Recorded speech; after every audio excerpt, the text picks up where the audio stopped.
Cristão, casado e pai de 4 filhos, fundador do Grupo Laus Deu, mentor e palestrante, há mais de 16 anos transformando vidas através de consultorias e mais de 40 mil horas de estudo, consolidou seu conhecimento em diversas áreas, incluindo planejamento estratégico, gestão de pessoas, marketing e desenvolvimento de negócios, nutrição esportiva, neurociência e inteligência emocional combinando com princípios cristãos. Hoje, como apresentador do Laus Deu Podcast e imagem e semelhança do Criador, eu sou o Anderson Florenzano. Fala galera, Anderson Florenzano aqui para mais um Laus Deu Podcast.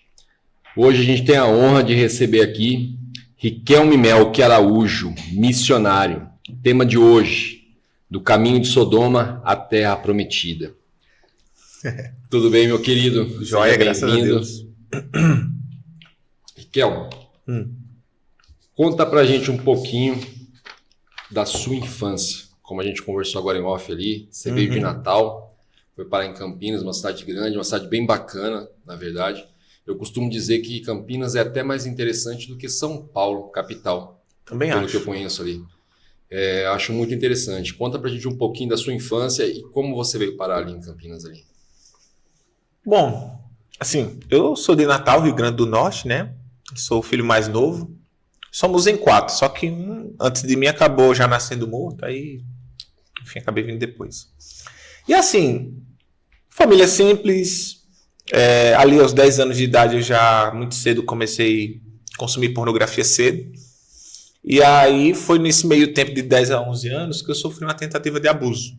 Sim. Parque aquático, um cara aparentemente dos 30 anos tentou me aliciar 2 vezes, né? E aí eu lembro que aquilo me assustou muito. E me fez sair da piscina, sentar ali, ficar assustado e não querer mais voltar ali. E fiquei com medo também de falar para meus pais, porque talvez ia ser legal. E a maioria das pessoas que sofrem abuso tem vergonha de falar. Tem vergonha ou medo, tem pessoas que levam pro túmulo, como eu comentei esse tempo atrás. E aí os problemas já começou aí, né? Porque assim, pornografia, liberação de dopamina, vício, imagina a cabeça de uma criança. Sim, com certeza. Tentativa de abuso, a cena não vai sair da cabeça ali. E a pessoa que é abusada, às vezes, pode até se sentir atraída pelo próprio abusador, né? Ou um sentido de curiosidade de se encontrar de novo naquela situação. E uma criança que já pensa em fazer sexo e ainda tem 11 anos de idade, né? Então, gera vários problemas emocionais ali. Então, comecei a ter crise de ansiedade, cheguei a ter depressão ali aos 16 ou 17 anos, que eu me isolei no quarto, não queria ver ninguém. Foi um gatilho que eu tive na época. E assim, meu pai não foi presente, eu sempre tive tudo que eu precisava, nunca me faltou nada, mas no sentido de referência, né?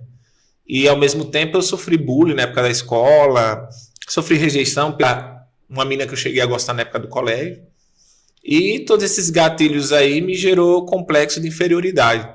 Eu comecei a não me sentir tão homem quanto os outros homens. Sim. A ponto que às vezes o que eu via no outro é que eu gostaria de ver em mim, né? E aí isso pode afetar um pouco a questão da identidade e a sexualidade da pessoa, pode confundir. E aí minha mãe também foi muito super protetora, que me ajudou a somar essa incapacidade de ter uma virilidade, né, como homem. Então esses gatilhos aí que acabou me levando à homossexualidade. Ali os meus 17 anos. A falta de uma figura paterna para você modelar para o homem é bem complicado. Apesar do menino nascer, eu sempre costumo dizer isso. O primeiro amor de um menino é a mãe. E o primeiro amor de uma menina é o pai. Só que você, por quê? Amanhã, mais tarde, você vai escolher uma pessoa igual a sua mãe. Você é menino e a menina vai escolher uma pessoa igual ao pai dela. Mas quem a gente modela, na verdade, você como um homem, você vai modelar o pai. Então, a falta de uma figura paterna ou a falta de uma figura materna, tudo isso faz diferença. Por isso a importância da família, né? Porque tipo assim, até o pai que deve ser uma figura que pode representar o filho, eu quero ser igual ao meu pai. Só que aí o pai, às vezes, né, maltrata a mãe ou desonra a mãe. Às vezes isso fere o filho e fala, eu não quero ser igual ao meu pai. Ou vice-versa, uma menina vê a mãe sofrendo e o pai maltratando ali, eu não quero ser igual uma mulher que nem a minha mãe. Eu quero ser que nem homem, que homem que predomina, né? Sim. Então, às vezes, por essa falta de referência, muitos se induzem ao sexo oposto, né? Tipo assim, heterossexualidade, vou me relacionar com a mulher, mas pelas más referências que eu tive de um contexto ali de casamento heterossexual, não, eu não quero ser um cara homem tóxico que nem o meu pai maltratava minha mãe. E às vezes cria uma rejeição interna que na maioria das vezes os jovens vão ter uma primeira experiência homossexual ali hoje, que ele pode se entender homossexual só pelo fato do primeiro contato ser com a pessoa do mesmo sexo. Sim, com certeza. E aí você pega o contexto cultural que a gente vive hoje. Séries, filmes, novelas, a pressão psicológica que uma criança sofre ali quando chega à escola de 10 anos, o pessoal já dizendo assim, qual é a sua sexualidade? Você já experimentou A ou B para saber se gosta ou não? Então já existe uma pressão psicológica, existe a pornografia que gera consequências e curiosidade a viver pelo menos ali uma bissexualidade, uma possível homossexualidade. E as faltas da referência paterna e de um contexto ali de família que ninguém quer ter.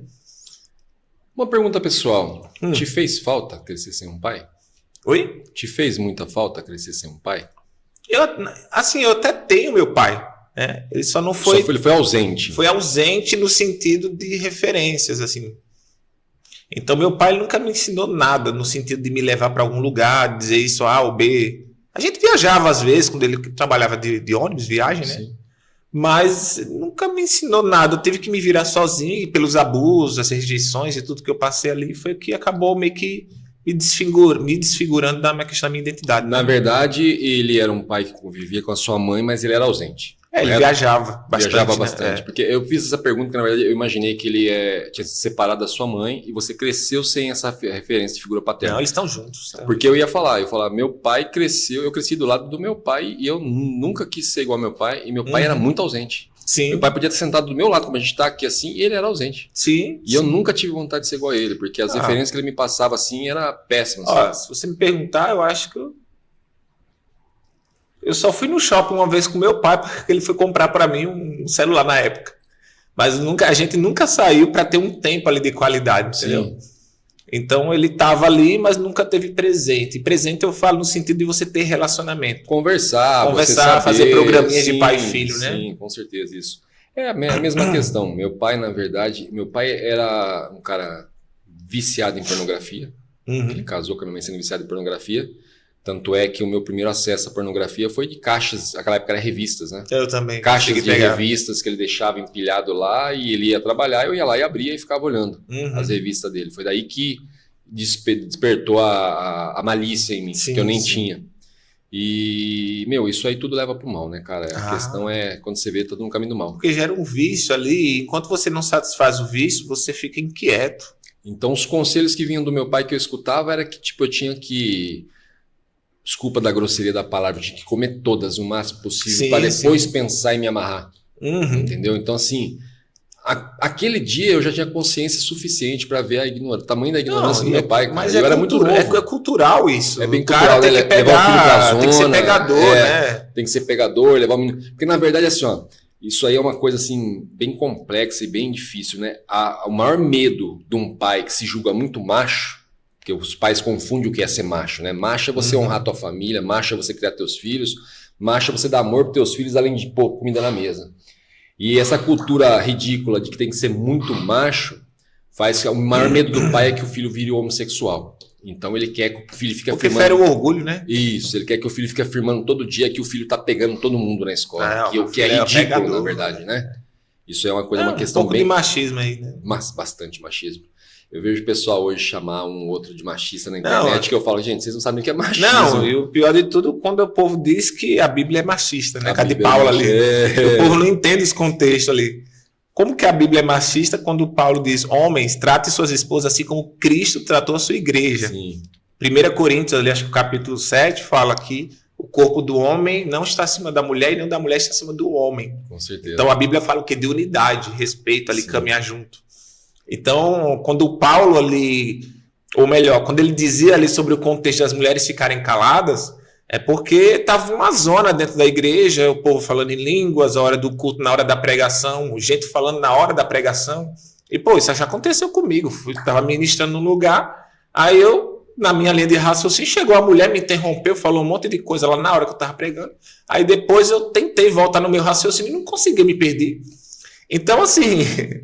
envolvia um contexto cultural da cidade ali, política, né, que a mulher não poderia falar ou ensinar algo ao marido. Então, Paulo atribuiu isso um pouco ali no contexto para trazer ordem à igreja. Mas não que a mulher deveria ser oprimida ou calada por um tipo de machismo, mas sim por ordem numa igreja. Pô, seja homem ou mulher, pô, tu vai falar na hora do culto?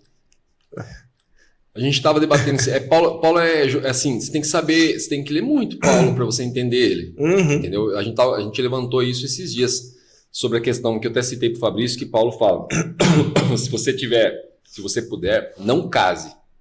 Mas se casar, e aí eu estava explicando para ele, falei, a questão é o seguinte, realmente, se você puder, você não casa. Por quê? Casamento não é uma coisa descartável. Não. É porque o povo interpreta de forma muito literal, mas você tem que entender um pouco o contexto. O contexto disso. Porque quando Paulo diz, se não consegue se conter, melhor que case-se para que não peque, ou seja, fornicação, né? Só que assim, os irmãos estavam falando isso para mim, né? Usando esse termo, não, tem que casar logo. Eu falei, vai pegar esse texto aí que vai ser laço na tua vida. Por quê? Eu falo isso porque hoje eu comecei a namorar, né? Tem um mês aí que a gente está conversando. Que Deus abençoe esse relacionamento. Então, o nosso papo é o quê? É buscar saber se a gente tem a mentalidade parecida. Julgo desigual pode até ser entre dois crentes, mas que pensam diferentes. Com certeza. Então, o ponto é, se eu for casar só para acalmar a minha incapacidade de conter o meu corpo, aí vai ser um problema, porque você, pela pressão ou pela rapidez ali de querer se conter, você vai casar com uma pessoa que você nem conhece ou que pensa diferente de você. Com certeza. E vai ter problema no relacionamento, no casamento também. E aí que tá. E se casar, que seja macho de honrar até que a morte o separe. É isso que eu falo. Às vezes a gente vê aquela pessoa que casou no impulso da paixão, né? Que acontece muito. Nada contra. A paixão é linda, só não é o amor, na verdade, é a paixão. Mas se casou no impulso da paixão, cara, e depois viu que não é o que pensava, já casou, meu querido. Agora assuma, seja macho, vai até o fim. Vai ter que... Ah, mas minha esposa é difícil, lute por ela. Mas o problema é outra questão. O contexto cultural aqui do Brasil, que não é tão diferente dos Estados Unidos, a maioria dos homens aprendeu a fazer sexo com pornografia. Então, quando o cara casa com uma mulher, eles acham que às vezes ele é um pedaço de carne ali que você só usou e jogou do canto e tá tudo certo. Quando você tem que satisfazer sua esposa. Você tem que ter as preliminares para que ambos terminem em sintonia. Aí os caras só quer fazer a parte deles, joga a mulher de lado, aí a mulher fica frustrada, o casamento fica complicado ali, e aí que é um ponto central. Eu, por exemplo, eu tô 6 anos que eu estou fazendo agora na fé, ano que vem. Eu estou há 6 anos longe de 20 anos de pornografia que eu consumi, 20 anos. 12 anos da homossexualidade, né?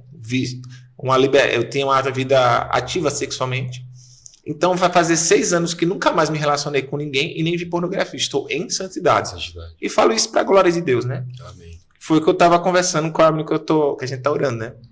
Olha, eu estou há 6 anos sendo fiel a Cristo.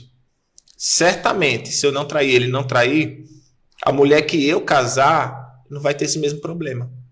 Porque a minha satisfação está em Cristo.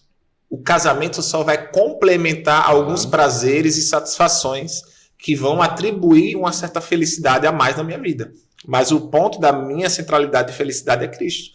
Só que os caras não conseguem conter os impulsos, ou melhor, não procura viver uma santidade e respeitar o processo, esperar o tempo de Deus, para quando ele estiver firme, realmente encontrar a pessoa certa. Porque por causa da queda do homem, Romanos 3,23, diz que todos pecaram e foram destituídos da glória de Deus. Então o pecado trouxe maldições e incapacidades ao ser humano, doenças, enfim. Então, por causa da queda, a gente perdeu a capacidade de se controlar em várias ações, domínio próprio, né? Questão sexual ali, né? Sim, com certeza. Que leva ao pecado de fornicação. Então, como diz Galatas 5, o que vai prevalecer na minha vida é aquilo que eu mais alimento. Se eu não estou tendo capacidade de me dominar sexualmente, será que não é uma ausência de busca e de intimidade com Deus? Porque se eu procurar mais as coisas do Espírito, é o Espírito que vai prevalecer na minha vida. Com certeza. E eu falo na qualidade que fui homossexual, 20 anos de pornografia, tinha a vida sexualmente ativa, nunca imaginei que eu passaria mais de uma semana sem ninguém. E hoje, para a glória de Deus, e falo isso para exaltar o nome dele, eu estou pregando que é possível você passar 6 anos sem ficar com ninguém. E ficar bem, por exemplo. Se hoje eu não casar e ficar do jeito que eu tô bem. eu vou viver bem, não vou deixar de ser feliz porque a minha felicidade é Jesus. A felicidade é Jesus. Então, a gente tem que buscar ter um tipo de relacionamento que a nossa satisfação seja Cristo. Que o resto vai ser tudo consequência. Agora, quando eu não trabalho, que a minha felicidade seja Ele, e que existem esses empecilhos aí de prazer ou qualquer outra área, é porque a pessoa ainda precisa mais de respeitar o processo e buscar se libertar desses impulsos da carne. Qual a idade que você entrou no homossexualismo? Olha, 10 anos foi quando eu comecei a ver a pornografia ali tudo, né? Eu vim assumir com 17 anos para 18. Isso em Natal ou aqui Natal. em Campinas já? 17 para 18 em Natal. Aí foi o tempo que eu comecei a me montar, ser drag queen, fui eleito rainha da parada LGBT em 2009, lá em Natal, no programa de televisão. E vim para São Paulo, Campinas, São Paulo, e vim me converter aos 30 anos. Deixa eu te fazer uma pergunta. Eu viajei uma fase, uma época, ali pro Ceará, Fortaleza, aqueles lugares. Eu vi um alto índice de homossexualidade muito jovem. Por que você acredita que exista esse índice alto ali naquela região, Riquelme? Olha, é como eu falei, né? Eu via pessoas muito jovens, assim, na verdade, já assumindo. É porque hoje a homossexualidade virou algo cultural, no meu ver. Essa também acabou até virando modinha uma certa celular, época. Porque assim, hoje, diferente do meu tempo, eu tenho que correr atrás de uma revista para ver pornografia. Sim, na época das bancas, né? Ou mas você pedir pro meu amigo ali, que era mais velho de idade, para ir na locadora alugar o vídeo, a fita cassete para mim. Cassete. Eu acho que a maioria fez isso. Nessa época? Sou. Eu achei que você era bem mais novo, que você era da época de celular, já só internet. Eu sou de 89, né? De 89, verdade. Você pegou essa época ainda. Eu peguei o finalzinho aí. Eu peguei o finalzinho do Raiz, eu peguei o final, né? Então, assim, diferente hoje. Hoje você abre o celular e você vê tudo. Hoje tem propagandas pornográficas na lateral ali. Então, as crianças hoje, com 10 anos, já tá vendo pornografia. E no Nordeste, a imoralidade é muito fluida. Então, festa, bebida, sexo... Aí envolve um pouco... Porque, assim, biblicamente, o coração idólatra pode promover imoralidade sexual na pessoa. Tanto hétero, não diferente de homo, né? Sim. Então, a idolatria é muito grande no Nordeste. Até pela questão de santos, de outras religiões que as pessoas vivem. Sim. Aí tem outras religiões que envolvem entidades lá que a pessoa pode se entender para um lado mais feminino, se buscar também... Então, no Nordeste é muito forte isso, a prostituição também. A prostituição é forte. E é romantizado, porque a maioria das pessoas são de classe média mais baixa, a maioria. Então, pela pobreza, as pessoas são incentivadas a viver a prostituição. Então, no meu tempo, tinha criança, sei lá, de 10 anos, que já via lá o travesti lá bem vestido, com perfume caro, com cabelo bonito, com glamour ali, cheio de dinheiro por causa da prostituição. E eles ficavam fascinados com aquilo. Aí já começavam a tomar remédio hormonal do feminino, né? Que acabava bloqueando ali a puberdade das crianças e já moldando o perfil deles como de uma mulher. Por isso que você vê hoje menino parecendo uma mulher idêntica, porque bloqueia o desenvolvimento masculino e a criança fica com aquela aparência mais de mulher, com o corpo mais fininho, né? O rosto também... Enfim. Fora a hormonização que a gente recebe pela alimentação, né? Sim. Enlatado, ensacado e assim por diante. Eu tava falando esses dias, no meu tempo, uma mulher de 10 anos, uma menina, quer dizer, ela era dessa finura. Isso. Hoje em dia, não, já tem corpo de 16 anos. É verdade. Eu costumo sempre falar isso, é uma questão que eu falo bastante. Ninguém entende por que antigamente uma criança demorava quase 20 anos para atingir a sua altura normal. Hoje, uma menina com 16, ela já atingiu, ela já passou. Que você vê que, na verdade, começa a dar excesso nela, né? Que são excesso de gordura, porque é hormonização. E os meninos a mesma coisa. Começa a ficar com a voz mais fina. Até os homens estão criando peito também já, Isso, né? começa muito hormônio, começa a afinar a voz, isso, aquilo. Aí a gente vive... num país onde hoje as escolas estão apoiando, na verdade, a criança decidir o sexo, aí aquele menino que fala fino, ele se identifica e fala, bom, eu estou falando fino, não, então... é que aí entra um pouco da pressão psicológica que a criança sofre, porque se o menino tem traços que lembram a menina, culturalmente todo mundo vai dizer é gay. Então você é trans. E aí é onde acontecem os abusos e as primeiras experiências sexuais, e pela pressão psicológica a criança dizer, não, se tá todo mundo dizendo que eu sou gay, então acho que eu sou. Bem isso. É mais ou menos por aí. Na verdade, assim, eu já vi muita injustiça, principalmente com evangélicos, com cristãos, que é o seguinte: a pessoa, o homem principalmente, quando ele é muito educado, o pessoal já acha que ele é homossexual. E a pessoa espiritualizada, que ela tem uma intimidade com Deus, ela não é uma pessoa que mostra agressividade, ela é uma pessoa que ela mostra amor. Então ela acaba sendo uma pessoa mais educada, ela tem uma voz mais mansa. Eu lembro que às vezes eu via as pessoas, na minha época de ignorância, eu vi os crentes que eu cresci perto de uma igreja evangélica, eu vi os crentes saindo de lá, um dia eu fui convidado para ir, e o cara que estava ministrando era muito educado, o cara era o cúmulo da educação. Então ele falava calma, ele falava manso, e aí eu ficava pensando, pelo que eu ouço meu pai falar esse tipo de coisa, esse cara, ele é homossexual, né? Aquela palavra feia que a gente costuma dizer, esse cara é homossexual. Então eu vejo muitas pessoas cometerem essa injustiça, confundir, injustiça não, ignorância, né? Confundir a educação, um homem educado, um homem que fala manso, um homem que fala mais calmo, um homem que não precisa quebrar a mão do outro para apertar, classificar essa pessoa como um homossexual. Isso acontece bastante. E aí na cabeça daquela pessoa que está numa fase de crescimento, um menino que cresceu dentro da igreja, por exemplo, cai aquilo naquela pressão psicológica na cabeça dele e esse menino vai depois experimentar coisas do mundo. É complicado lidar com essa questão cultural. É que nem o cara muito moderno demais que vai, por exemplo, num contexto de igreja mais conservadora, não vai se sentir tão à vontade, né? Então, acho que a dificuldade, aqui, principalmente aqui no Brasil, é você lidar com esses contextos, que nem com o Nordeste. Nordeste, o contexto cultural ali é que o cara tem que ser pegador, trair a mulher, e isso é ser macho. Sim, peixinho na cintura. Só que a gente que caminha com Jesus e quer ser semelhante a Jesus, a gente tem que buscar a palavra como a nossa referência. Ainda que você possa ter um perfil diferente, sei lá, por exemplo, o contexto de igreja conservadora, você vai estar mais de terno, cabelo ali cortadinho, curtinho, baixinho, barba feita. Ou, por exemplo, o cara lá da Bola de Neve, né? Mais soltão lá, mais descolado. Solto, mais estilo Anderson, mais cabeludo.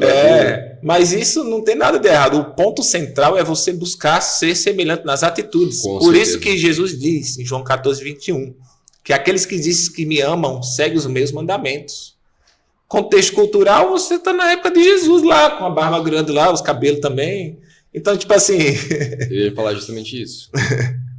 Então, é complexo fora da igreja você lidar que como uma cultura pode influenciar você para o bem ou para o mal. Que é o que leva muitos à imoralidade ou até homossexualidade, bissexualidade ou transexualidade pelo contexto cultural daquele lugar. Então, o Nordeste, pela pobreza... pela falta de dinheiro, de ensino, é precário lá. Então, muitos que são muito pobres, eles querem ter oportunidade. Aí o cara, sei lá, vou ali me relacionando com um cara ali, eu vou ganhar, sei lá, R$300 ou às vezes até R$1.000. Vai demorar um mês inteiro, eu vou ganhar em 1 hora, 2 horas. Para quem tá querendo comprar o feijão e a carne não tem, e ter que trabalhar e ralar para conseguir em um mês ainda, que ele vai conseguir em 1 hora... Os caras lá, ou as pessoas não vão pensar 2 vezes. Infelizmente, não tem pais que induzem os filhos a fazer isso logo cedo. Com certeza. Na verdade, você chegou... Então, assim, você já entrou no mundo do homossexualismo já em Natal. Eu achei que assim, quando você veio para Campinas, você ainda estava no processo. Não, é porque eu só vi... É que assim, o ponto da minha história...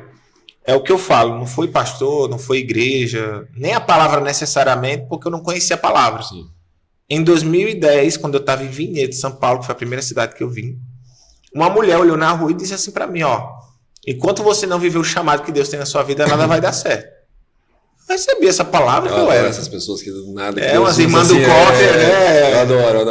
Aliás, são as profetas atuais. Do nada, você não imagina, eu tô olhando na sua direção ali. E aí, em 2011, quando eu vim para Campinas, eu simplesmente dormindo, tive uma visão que eu vi um homem de veste branca, de barba e cabelo, esse cara é Jesus. E ele fazia um olhar como se ele dissesse, segue-me. E eu acordei tendo visão com Jesus do nada. Aí foi em 2018 que eu tive a experiência em casa de ter o batismo com o Espírito Santo. E nesse processo, depois do batismo, eu me senti completo pela primeira vez na minha vida, porque eu senti um vazio que eu não sabia o que era, e era Jesus, a falta dele, de Deus. Eu tinha uma depressão que simplesmente instantânea até hoje, nunca mais tive depressão como eu tive antes. E nesse processo, Para mim, viver como homossexual não era um problema, eu não achava que para Deus era errado. Para mim, Deus era amor e poder viver do jeito que eu queria. Só que depois dessa experiência, eu estava com um companheiro meu na época, abraçado com ele na casa dele, e aí do nada eu escutei uma voz ecoando dentro de mim assim, eu senti uma atmosfera diferente, um sentimento, e uma voz falando assim comigo: o que você está fazendo aí? Cara, enquanto eu escutei essa voz, que eu não saí de lá, não tive paz. E aí eu me estranhei, eu comecei a entender, mas o que aconteceu comigo? Eu entreguei minha vida para Jesus e, sei lá, parece que eu não consigo mais viver como homossexual, enfim. Aí eu voltei para Campinas, eu nem ia ficar aqui, mas Deus fez uma coisa que eu acabei ficando. E aí um amigo meu me chamou, porque a gente já era habituado a eu ir para esse ambiente gay, eu fui com ele, né? Aí eu fui lá, cheguei lá, do nada, eu comecei a enxergar todo mundo lá, eu senti um incômodo, e uma voz dentro de mim falando de novo: saia daí agora. Enquanto eu não saí daquele ambiente gay, eu tive paz. E é bem assim mesmo. É. E aí eu fiquei, mas o que aconteceu comigo? Eu tô escutando voz que tá meio que me reprovando a viver como eu vivia, né? Sim. Aí eu tava em casa pensando nisso, eu escutei a voz falando comigo de novo: se você quiser caminhar comigo, você tem que tomar uma decisão. Aí eu olhei pro céu e comecei a entender que Deus estava falando comigo, né? Aí eu cocei a cabeça e disse assim: mas Deus, como é que vai ser isso? Eu vou deixar de ser quem eu era? Tipo, o que eu sou? Porque assim, essa questão da sexualidade, pelo menos do século XIX para cá, é que eles mudaram a visão. Desde o início do mundo que é mundo, a homossexualidade existe. Existe, com certeza. Só que a Bíblia sempre tratou isso como comportamento, não como identidade. Só que depois do iluminismo ali, cultura, esse meio de artista, novela, filme, tudo foi começando a valorizar essa área da homossexualidade. Então começou a se tornar algo cultural. E do século XIX para cá é que eles querem tornar a homossexualidade como uma identidade, sendo que ela é um desejo independente se você tem trejeitos, porque trejeito biblicamente não é pecado. Porque Coríntios capítulo 6, o versículo 9, quando fala ali dos efeminados, é que ali está tratando do grego. O termo efeminados no grego significa acernokoitai e malakoi, ativos e passivos. Ou seja, o que a palavra reprova é o ato sexual. Então, se alguém tem um trejeito que lembra uma mulher afeminada, isso necessariamente não é pecado. Então, as pessoas não têm interpretação correta da palavra, né? Então, a cultura hoje quer dizer: olha, se você sente uma atração por alguém do mesmo sexo, é porque você é gay. Você nasceu assim, é sua identidade, é sua essência. Mas não existe, porque isso é um comportamento, é uma ação. É que nem quando um irmão diz assim: eu acabei caindo. Eu falei: não, irmão, você não caiu. Você realmente se jogou ali no pecado. Porque assim, o pressuposto de cair é de forma involuntária. Para você fazer sexo, cair com uma pessoa sexualmente, você teve que abrir a sua roupa, tirar a sua roupa e consumar um ato. Então foi de ato consciente, não vem no ato não consciente. Então, essa questão de dizer a homossexualidade é uma identidade. Não, porque o que a Bíblia reprova é o ato sexual. Então, se você tiver trejeito, até se entender homossexual, não é um pecado. O pecado vai ser a consumação de um ato sexual que, na palavra de Deus, reprova. E a afirmação disso está em Levítico 18, 22. Que o homem que se deitar. Se deitar é o quê? É o ato sexual. Ato sexual. Então, é o ato sexual que a palavra reprova.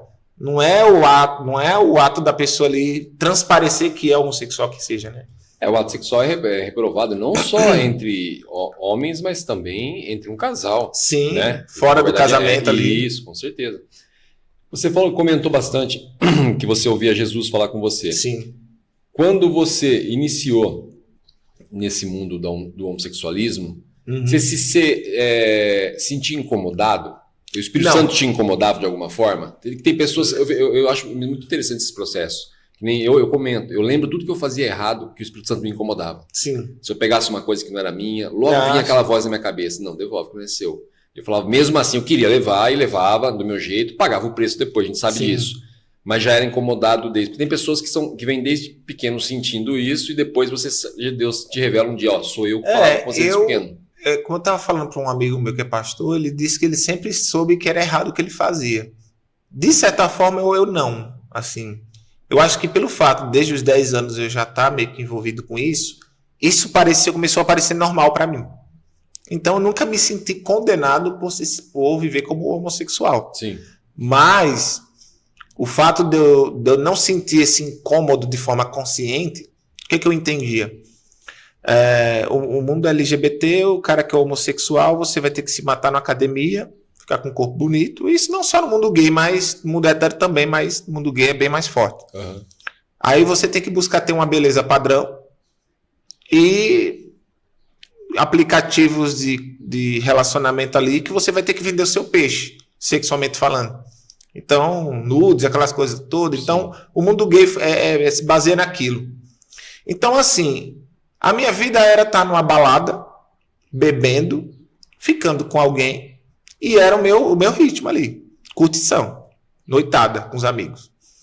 Então, o que acontecia comigo? Quando chegava a segunda-feira, eu acordava de manhã com um buraco dentro do meu coração, assim, de peso, de vazio, e eu imaginando, o que é que eu vou fazer agora?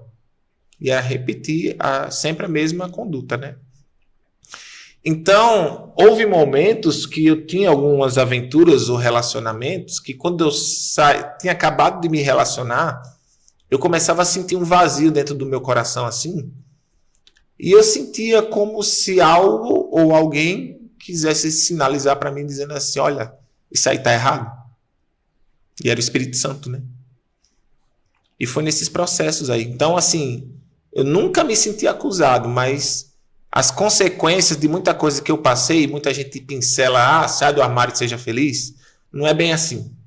Tem muitos homossexuais aí que estão sofrendo muito por viver a tal da liberdade, né? E não é essas coisas não que dizem, não. Você buscava nessa época, você procurava, porque assim todo mundo fala que é que as pessoas não, elas querem o amor de Deus, mas querem seguir a vida do jeito dela, viver o mundo. Então assim, todo mundo busca, foi como a gente acabou de falar agora em relação a isso, você é ateu até que, meu Deus. Porque na verdade assim, por que hoje a igreja, vamos colocar no geral, que a igreja cristã, né? Não está lotada de todo mundo do mundo dentro da igreja. Por causa da renúncia. Porque a área sexual é onde mais dói nas pessoas. Sim. E tem que existir esse respeito. Se você quer ser bíblico e seguir os mandamentos de Jesus, Jesus vai ser específico. Porque Jesus nunca falou contra os homossexuais. Falou sim. Se você ler Mateus 19, do versículo 4 ao 6, Jesus especifica onde que a sexualidade tem que ser vivida. E diz, o homem deixará pai e mãe e se unirá à sua esposa. Sim. E serão uma só carne, e ambos serão um. E ninguém separa aquilo que Deus juntou.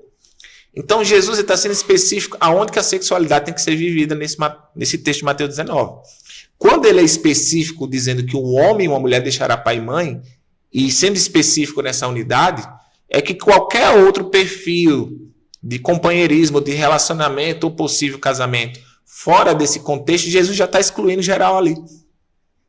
Porque quando ele fala de é porque é para viver daquela forma. E se não for daquela forma, você vai ter que renunciar e buscar uma vida de santidade. Por isso que muitos homossexuais dizem, mas o hétero pode casar e ser feliz e eu não posso. Não é uma regra. Quantos irmãos na igreja que tem lá com 50, 60 anos que nunca casaram, estão renunciando e estão vivendo uma vida de relacionamento com Deus?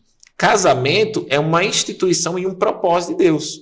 Por isso que em Gênesis 1, 28, Deus abençoa a sexualidade, mas se você ler o texto, na sequência vem um mandamento. E o mandamento é procriação, multiplicação. Então existe uma responsabilidade de se viver a sexualidade dentro do que Deus estabeleceu no contexto de família. Então, a sexualidade não é somente desejo, um órgão genital, um sentimento. São elementos que se constituem a família. O ato do homem ser o sacerdote e cuidar da esposa e do filho, isso já se coloca como um dos elementos que envolve a sexualidade. Que não é só o ato sexual, é todo um conjunto da ideia da família, né? Sim, com certeza. Desculpa. Eu acredito que o fato de você abandonar a vida do homossexualismo e decidir seguir a Cristo não foi o teu milagre mais que você fala assim, esse foi meu maior milagre. Creio que não foi isso. Isso foi uma questão de escolha que você conheceu diferente. Porque na verdade assim, eu não sou muito de me vitimizar. Tá, vamos pensar. Um homossexual hoje, se conhecer a Cristo, quiser ser um discípulo de Cristo, ele vai seguir a palavra. Eu sendo homossexual e você sendo hétero, se você não casar, qual vai ser a diferença da nossa responsabilidade, da nossa conduta? Vamos ter que caminhar no mesmo propósito. Você vai renunciar aos seus desejos, das mulheres que você se relacionava, e eu, como alguém que viveu a homossexualidade, vou renunciar à homossexualidade. Agora, eu, como homossexual, eu me permito a ver uma mulher, gostar de uma mulher e me dedicar a uma mulher, cuidar dela no propósito do casamento? Se for isso, Deus abençoa. Se não, eu vou renunciar como qualquer outro. Uma questão que a gente está falando aqui, que é a questão da sexualidade, do sexo, do ato do sexo ali. Cara, é uma coisa assim, que você pensa bastante, como que pode ao mesmo tempo ser uma coisa maravilhosa, uma bênção de Deus, e ao mesmo tempo ser uma arma do inimigo. Sim. Porque o inimigo ele usa muita promiscuidade para trazer aqueles para que ele quer. E Deus dá essa bênção para simplesmente as pessoas desfrutarem, né, dentro do casamento, como, é o milagre da vida, né? É o milagre da vida, entendeu? É daí que surge a vida. Então, assim, eu acho um assunto, cara, não complicado, mas um assunto assim que deixa o ser humano perdido, porque Deus te dá como uma bênção e o inimigo te dá como, tipo assim, ó. O inimigo trabalha muito em cima da promiscuidade, né? É porque, na verdade, assim, até Deus, quando quer trazer a bênção ou o propósito dele na sua vida, se você não tiver pronto e uma consciência que você vai ter uma responsabilidade a lidar com essa bênção pode virar maldição. Sim. Por isso que Deus não coloca fácil as coisas na mão de ninguém. Você tem que respeitar os processos. Com certeza. Muita gente quer dormir como José do Egito ali e já acordar governador. Se você não se disciplinar, se você não se preparar, se você não estudar, como que você vai se tornar um bom governador? Com certeza. Então, as pessoas querem a bênção, mas não querem passar pelo processo e se dedicar a algo para fazer com excelência. Então, esse eu acho que é o ponto que as pessoas querem e acaba virando maldição na vida delas quando vem, né? Na verdade, o sexo abençoado por Deus é um presente, né? Sim. Já administrado, vindo da forma do inimigo, já é, na verdade, uma armadilha, né? Porque, por exemplo, você como casado, aí de repente você viu um pornô aqui, um outro ali. O pornô vai o quê? Fazer você perder o interesse pela sua esposa, pode gerar você perca de libido, pode até gerar impotência sexual, gera uma liberação de dopamina que você perde o interesse e só sente prazer pelo virtual. A bênção que Deus te deu para viver no casamento está virando maldição. Está virando maldição. E aí que entra um problema sério, porque é nessas que os caras vão começar a buscar prostituição, porque a mente, cada vez mais, ela vai precisar de adrenalina. Experiências sexuais diferentes e pode te levar a um local de abismo que às vezes tem volta. Aí há coisas além do natural, né? Em relação à pornografia também. Você veio morar na região em Campinas, como você disse. Você veio através do homossexualismo ou você já estava dentro da palavra e veio morar? Não era homossexualidade. Você dentro do homossexualismo que você veio? Sim. E dali você se converteu?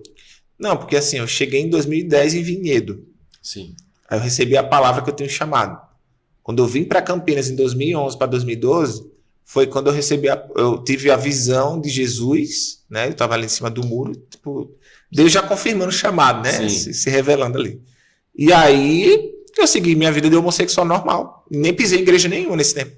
Eu só vim pisar numa igreja em setembro de 2018, que foi o mês que eu tive a experiência em casa, e foi o mês também que eu topei a conhecer uma igreja, que é a Igreja do Nazareno Central, que é a qual eu congrego lá em Campinas. Uhum. Então lá foi a primeira igreja que eu pisei em 8 anos, né? 2018, em 8 anos que eu vim. 2010, né? Foi a primeira igreja. Você acredita que esse é seu propósito, Riquelme? Tirar pessoas do homossexualismo e trazer elas para conhecer Jesus? O meu maior propósito hoje é anunciar a Cristo.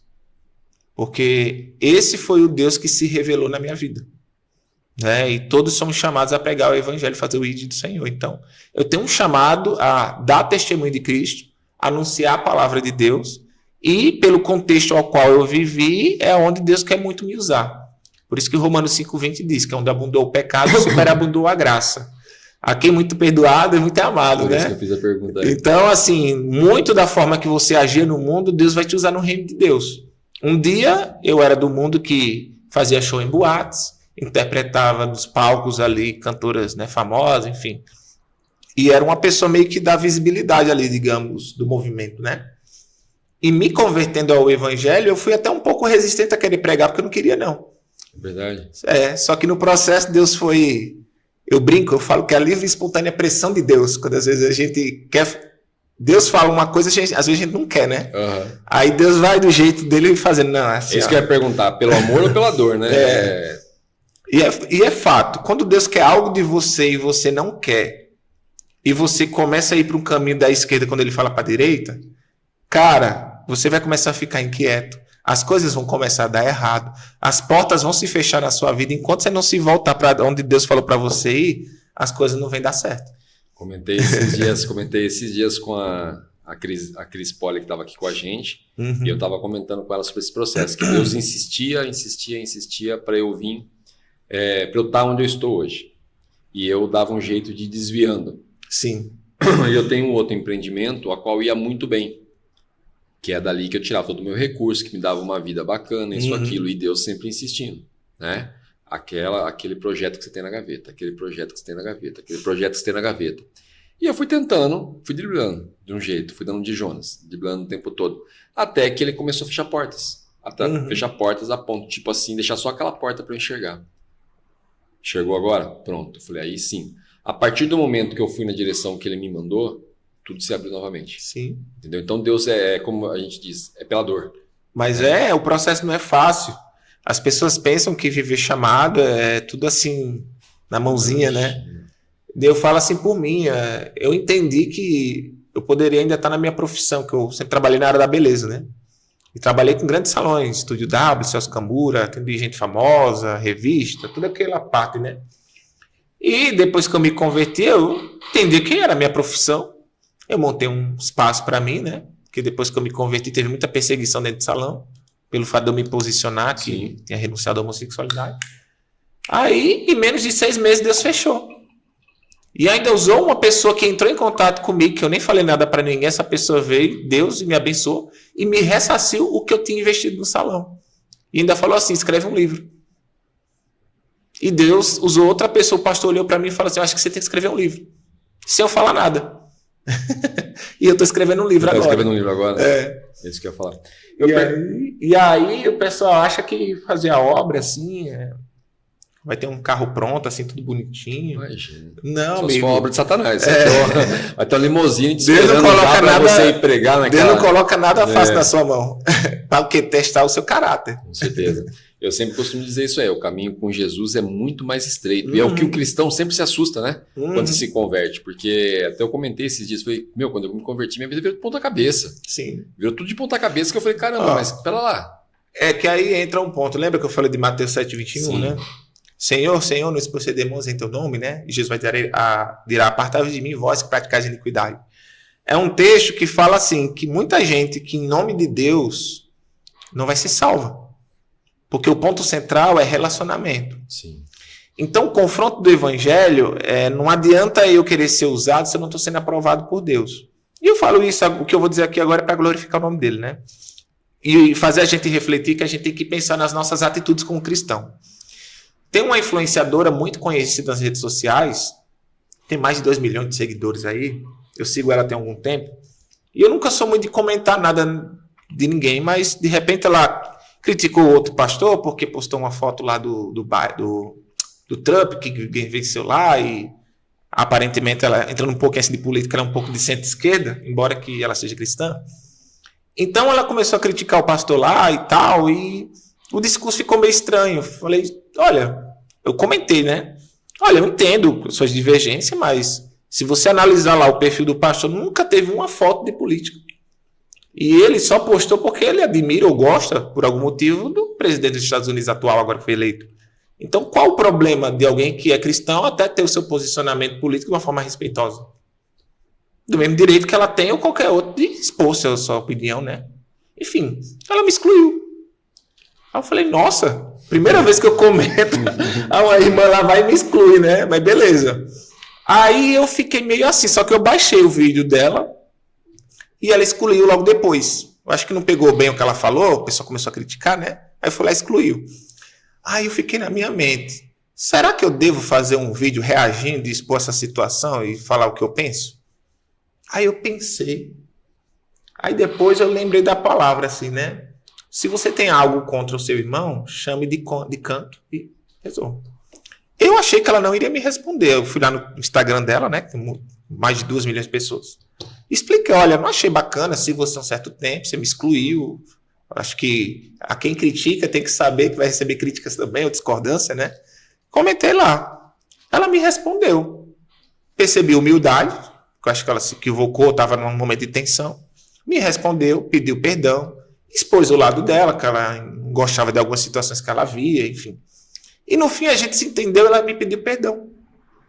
Então, se eu fosse pensar que eu quero visibilidade ou expor uma pessoa para poder se promover porque ela é famosa, eu estaria dando lugar à carne. Sim. Porque a Bíblia fala, se você tem um problema com o seu irmão, vá de canto e resolva. A Bíblia vai dizer também, aí daquele que viu os escândalos. Então, a minha atitude como cristão é seguir o que a Bíblia diz? Porque se eu fosse pensar na carne, ou na minha satisfação, ou na visibilidade que possivelmente eu poderia ganhar, eu ia expor ela e lacrar em cima dela lá, falar um monte de coisa. E todo mundo aplaudir.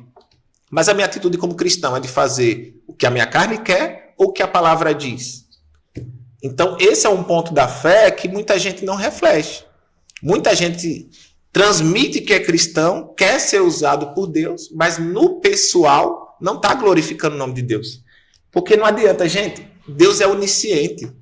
Não adianta eu me vestir aqui, ó, bonitinho, pregar, dizer que, sei lá, pornografia é pecado, até homossexualidade é pecado, se eu, no meu pessoal, eu não estou agindo com as atitudes corretas que um cristão deve ter. Que aí é o ponto de você ser aprovado por Deus.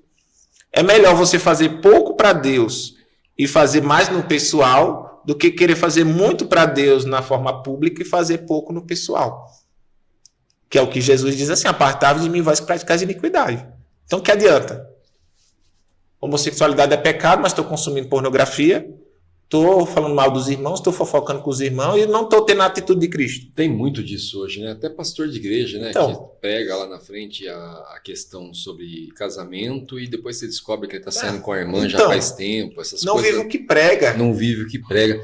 Só que, assim, cara, eu costumo dizer que essa pessoa não sentiu Jesus como ela deveria ali, porque se ela sentisse...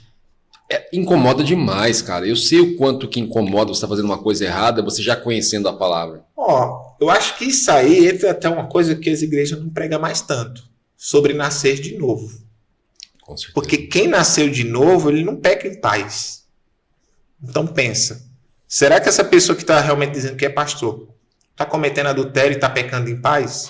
Se está pecando em paz, o Espírito Santo não está ali.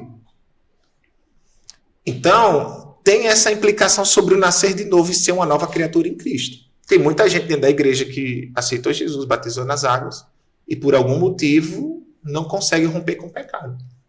É porque ainda não teve um encontro genuíno. Eu vi esses dias um profeta falando, que eu acompanho ele todos os dias, você deve conhecer, que é o Vinícius Girassetti. Gosto muito dele. Já fui numa escola de profeta dele. Não, já acompanho ele há muitos anos. Eu acho que foi ontem que ele fez essa oração da tarde que eu estava ouvindo. Ele falando sobre a questão do cristão cometer o adultério. Que a ferida que fica, para quem é cristão de verdade, tem a sua intimidade com Deus, é grande. Por mais que você seja perdoado, o que a sua esposa ou seu marido te perdoe, você que cometeu o adultério, você sendo cristão, fica uma marca, fica uma cicatriz grande que você sempre olha e lembra dela. Então, assim, por isso que eu digo, como que a pessoa está ali pregando sobre o casamento e não está sendo exemplo. E não está sendo exemplo. Sim. Entendeu? Até esses dias eu vi uma analogia muito engraçada de uma mulher de uma vila que levou o filho. Existia um sábio na vila, né? Todo mundo levava. Antigamente era muito comum esse tipo de coisa. Levava lá o seu filho, a sua filha, para conversar com o sábio, para ter uma palavra de sabedoria. E ela chegou e falou para esse sábio, falou, olha, meu filho não me obedece. Aí ele perguntou, nossa, mas como assim? Diga para ele parar de comer doce. O sábio ficou em silêncio e falou, volta na semana que vem. Ela falou, não entendeu nada, mas falou, tá ótimo. Quando chegou na semana seguinte, ela apareceu novamente e falou, olha, meu filho não me obedece. Obedece sua mãe, menino. Para de comer doce. Sim. Aí ela olhou pra cara dele e falou, mas assim, por que você não falou isso semana passada? Porque até semana passada eu comia doce. Então como eu vou falar pra criança não comer doce se eu como? A criança nunca vai saber que ele come, mas ele sabe. Mas isso que você está dizendo reflete muito a igreja. Por que muitos filhos de cristãos, ou até às vezes pastores, estão se corrompendo com o mundo? Porque, cara, se você diz que você é cristão, você diz que é exemplo de homem de Deus, na frente das pessoas, mas em casa maltrata a esposa, não trata bem ela, os filhos. Na frente dos outros é uma mansidão, disso, mas né? Dentro de casa é o Shrek, né? Tipo... Então, assim... o filho dentro de casa vai dizer que você vai ver que você é cristão, discípulo de Cristo, mas não está vivendo. Qual exemplo você vai ser para os seus filhos? Ou como a frieza espiritual que você vai trazer para a sua família também? Ele não vive o que prega, se ele não vive, por que eu tenho que viver?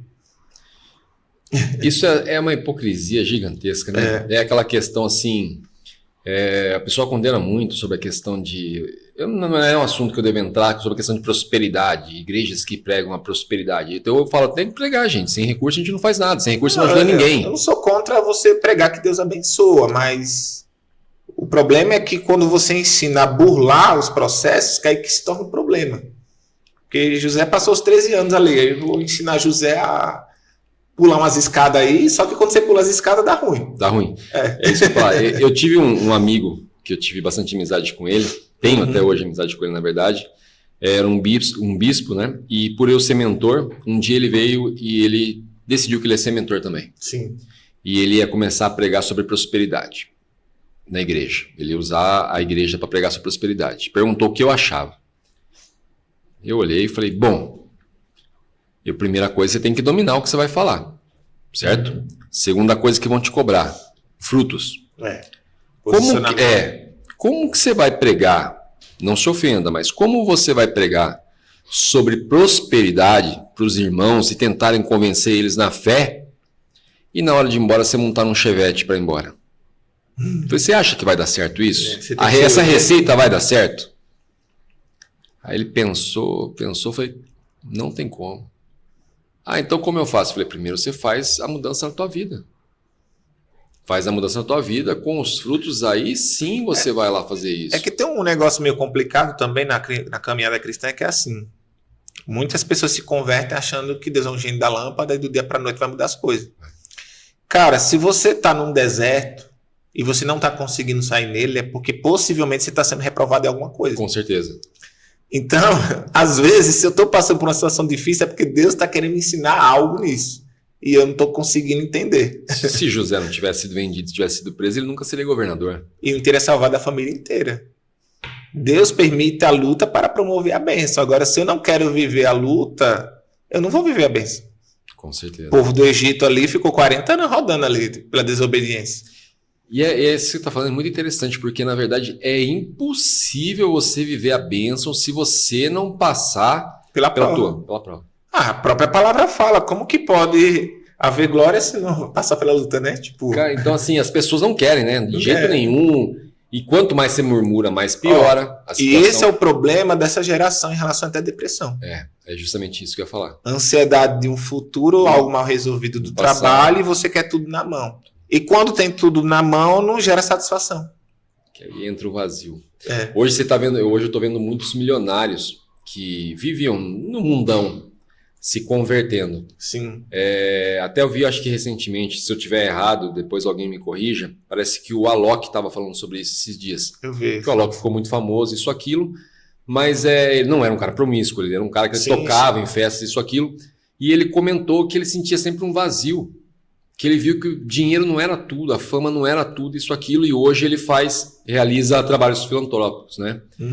E tem muitas pessoas que já pensavam em ganhar dinheiro, em ser rico, em viver um mundão, viajar, promiscuidade, esse tipo de coisa, e quando chegou lá na frente viu que tudo era um vazio, e volta para trás hoje e aceita Jesus e vê que Jesus completa. E esse é o ponto em relação à homossexualidade, porque tipo assim, o mundo gay prega uma liberdade, uma fantasia que você vai ser feliz, que você vai ficar com quem você quer, que você vai ficar com os rapazes mais bonitos ali, enfim.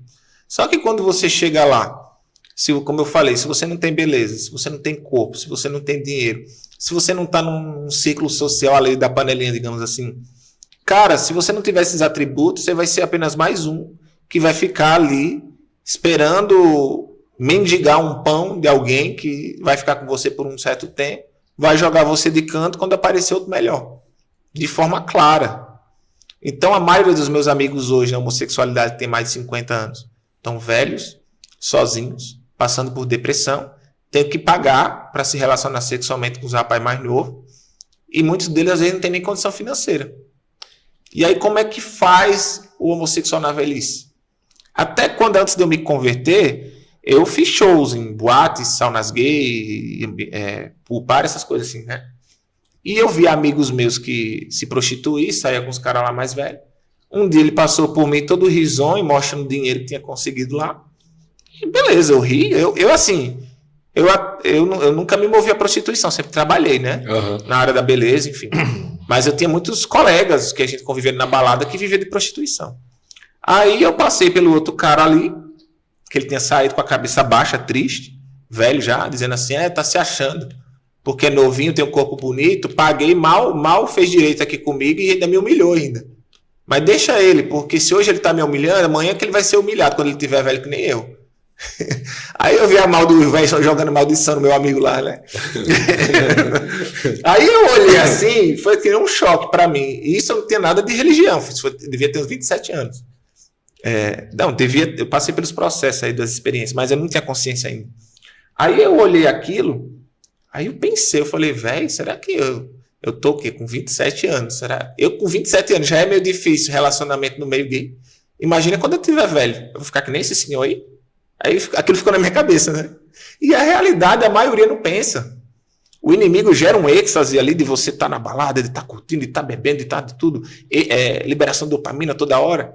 Só que quando você vai ver a consequência disso a longo prazo, você vai se frustrar e fica depressivo. Infelizmente, em Campinas, eu perdi um colega, um amigo. Cara, gente boa, manso, na dele, um homossexual. Tirou a própria vida no quarto. E quem encontrou o corpo dele foi a mãe. Pensa na situação. E o cara que ficou isolado não contava nada pra ninguém. Mas ele era sozinho, não tinha namorado, não tinha nada. O que levou o motivo dele fazer isso? Já que viver a homossexualidade é a totalidade da felicidade. Vazio? Que só quem preenche é Deus. Então, é uma ilusão a homossexualidade. Enquanto você estiver satisfazendo a carne e ainda tiver um pouco novo, vai estar legal. Mas aí, quando depois você tiver, pelo menos ali depois dos 40 anos, a gente conversa. Para você, o que você vai me dizer da sua experiência. Se está sendo legal. Não só a homossexualidade, como a fortuna, a promiscuidade, sim, esse tipo de coisa. Os caras lá que vivem pegando a mulherada lá, no fim, a mulherada não vai ter segurança de querer ficar com um cara que nem ele, vai ficar sozinho e vai ficar um cara boêmio, que só vai saber beber e tentar pegar o que aparecer ali. Não vai construir nada na vida. Eu lembro quando eu era mais jovem, eu acho que eu até já contei essa história aqui. Uhum. Eu era jovem e eu tinha um amigo, né? A Sim. gente tinha um amigo assim que eu sempre olhava para ele, me espelhava nele. Ele era um cara solteiro, sem compromisso, que se dizia livre. Ele tinha o carro do momento, ele viajava a hora que ele queria, ele já era independente, bem novo. Então a hora que ele quisesse viajar, ele viajava, ele ia para onde ele queria, esse tipo de coisa.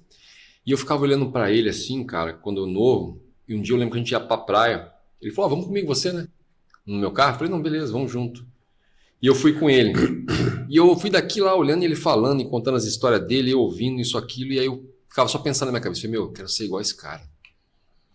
Quero ser igual esse cara. Falei, o cara é independente, o cara é livre, o cara tem dinheiro para viajar, o cara faz curso que eu acho que eu só vou fazer quando eu tiver 40 anos, que isso, que aquilo, que não sei o quê. Eu falei, eu quero ser igual esse cara. Eu só pensava isso. E aconteceu, me mudei. Fui embora, casei, tive meus filhos e depois de praticamente quase 20 anos eu reencontrei esse cara. Uhum. O mesmo cara, só que era um cara mais velho, perdeu tudo aquilo que tinha, nem independência tinha ainda, morando com a mãe sem uma esposa, sem nada. E ele me viu, eu tava com 2 dos meus filhos. Não, tava com a minha filha, na verdade. E ele olhou e falou, é sua filha? Eu falei, é minha filha. Ele falou, que menina bonita, isso aqui só tem ela. Eu falei, não, tenho 4. Aí ele tomou um susto, né? Falou, ô louco, mas como assim? Eu falei, não, tenho 4 filhos. Eu falei, tenho 4 e pretendo ter mais um. Eu pretendo adotar mais uma criança ainda. Ele falou, nossa, você é louco, né? Eu falei, não. Eu falei, é minha vontade mesmo. Eu falei, eu gosto, eu acho que a minha missão aqui é levar minha geração pra frente, né? Sim. E aí ele olhando assim com aquele olhar de espanto, e eu, ao mesmo tempo eu olhando com olhar de espanto pra ele, que eu olhei e falei, cara, eu não trocaria minha vida pela vida desse cara mais nunca. E eu falei, Deus, perdão o dia que eu quis ser esse cara, porque, é como você acabou de falar, tá lá velho, né, com uma certa idade já, tentando ser mais jovem, né, que possa frequentar uma academia, isso, aquilo, e não tampou vazio ainda, cara. Porque o vazio só preenche quem entrega a vida para Jesus. Enquanto você não entregar a sua vida para Jesus, entender que é Ele que preenche esse vazio, a sua vida vai dar ruim. Vai dar ruim, e é batata. Eu perguntei sobre a questão se você achava que era seu propósito. Por quê? Porque como você foi muito relevante na sua fase do homossexualismo, Sim. Você tem uma voz ativa com esse Sim. público. É que nem... Eu fui muito do mundo do esporte, eu fui muito do mundo das festas, isso, aquilo. Eu tenho um visual mais diferenciado, mais agressivo, com tatuagem, isso, aquilo. Eu sei da minha voz ativa nesse público, do esporte nesse público. Então você também tem uma voz ativa com esse povo. Por isso que eu perguntei sobre o seu propósito. Você usa dessa sua voz ativa para trazer essas pessoas que cresceram ali junto com você ou que estão entrando no homossexualismo para conhecer o Jesus, o seu Jesus? O nosso, né? Porque na verdade é um só, né? Um só, o nosso Jesus. Sim, porque na verdade eu tive minha relevância, né? Então hoje eles me seguem, alguns, né? Alguns deixaram de seguir, mas eu prego a verdade. Eu sei que às vezes para ele é duro, né? Eles entender que eles querem realmente, tem que haver uma renúncia ali.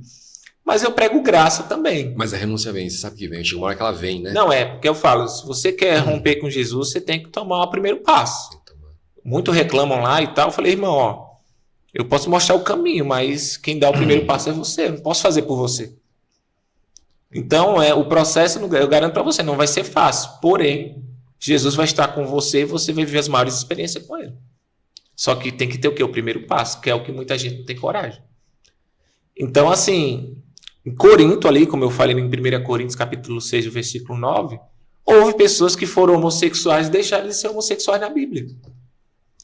Quando a Bíblia ali trata, no versículo 9, as qualificações de pecado, adúlteros, idólatras, efeminados, como falei no grego, acenocoitai, malacói, ativos e passivos, ou seja, pecado é o ato sexual. Sim. Só que o texto diz, mas alguns de vós fostes assim, mas foram lavados, foram santificados, justificados em nome do Senhor Jesus Cristo pelo Espírito Santo do nosso Deus. Então, o texto fala, a graça de Deus foi derramada na cidade de Corinto e houve pessoas que viveram essas qualidades de pecado e houve uma mudança de vida, de comportamento e mentalidade. Então, a própria palavra fala que há graça de Deus na vida de alguém que seja homossexual. Só que esse homossexual vai ter que entender o processo da renúncia. Qualquer um que diz assim, Jesus, eu quero te seguir. Jesus vai ler para você Lucas 9:23. Se alguém quiser vir após mim, negue-se a ti mesmo, toma a tua cruz e siga-me. Se você quer caminhar com Jesus, meu irmão, você tem que entender que você vai renunciar a muita coisa que você gosta. Por amor a Cristo. Jesus fala que amar a Ele é um ato de atitude, não é da boca para fora. Como você disse, né, tem muitos do seu passado ali que te seguem nas redes sociais. Sim. E assim, eu posso garantir, não estão te seguindo porque são seus amigos, estão te seguindo porque eles são curiosos e querem aquela luz que está brilhando. Muitos até esperando assim, será que vai dar certo mesmo? Será que não vai voltar atrás? Será que... Então, muitos estão na expectativa de... Eu acredito, desculpa se eu estiver errado, você me fala, não, Anderson, não está assim não. Eu acredito que muitos, às vezes, ali chamam você de canto. Riquelme, fala um pouco desse Deus para mim aí que você segue.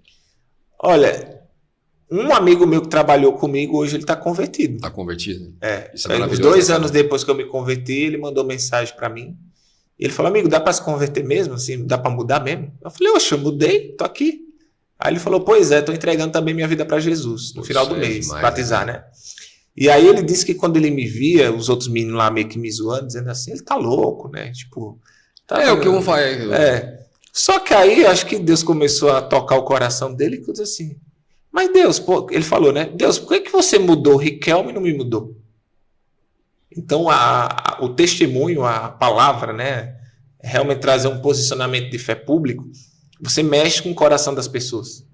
O meu testemunho mexeu um pouco com o coração dele e foi nesse mexer que Deus...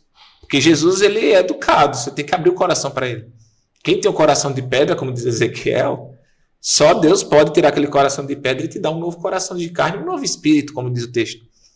Então, se você abrir o seu coração para Jesus e deixar ele fazer morada, o Espírito de Deus vai entrar em seu coração, que simboliza não o órgão, mas a mentalidade, o pensamento, né?